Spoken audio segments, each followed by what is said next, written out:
together, he was close, and for the first time in my life. So was I. Morning came gently. The sunlight crept through the curtains, soft and golden. Everything felt lighter, everything except my chest, which felt full and heavy all at once. Daniel was still there, still in my bed, still under the same blanket, still warm against my side, like nothing had changed, except everything had. His arm rested across my stomach, like it had been there all night.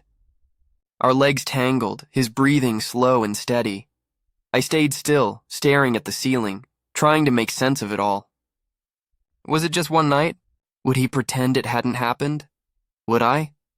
Before I could get lost in my thoughts, he stirred, pulling me in just a little closer. His fingers tightened gently around my shirt. Then in that low, sleepy, thoughtful motion, a touch that said more than words ever could.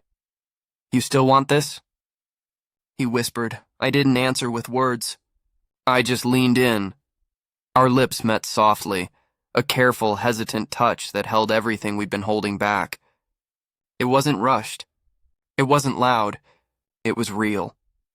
When he pulled back slightly, he smiled, a small, teasing grin. "Still sure?" he asked. I smiled too. "More than ever," I whispered.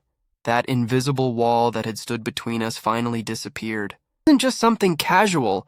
You're not just anyone. And that scares the hell out of me. My chest tightened. I reached for his hand and held it tight. "I'm not looking for something casual either," I said softly. "I want you to want this, want me. Not because it's new or confusing, but because it matters." He swallowed hard, jaw tightening. Not in conflict, but in understanding. "I do," he said finally. "More than you know." The silence after that wasn't awkward.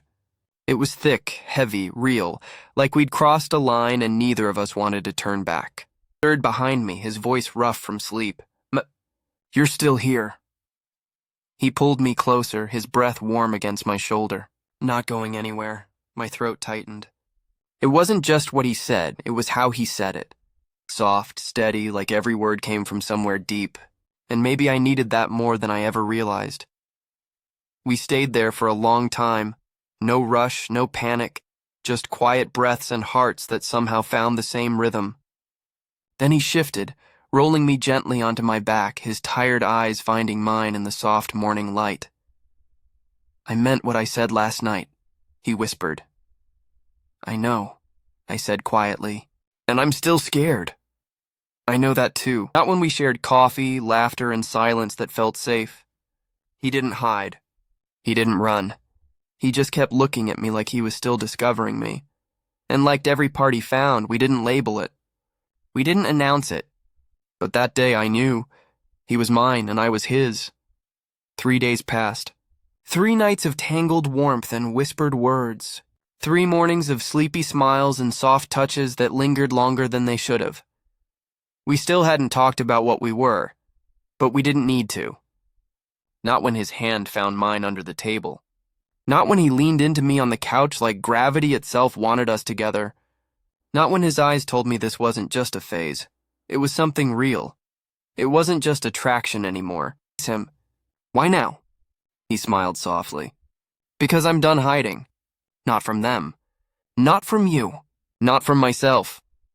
I kissed him slow and deep, every word we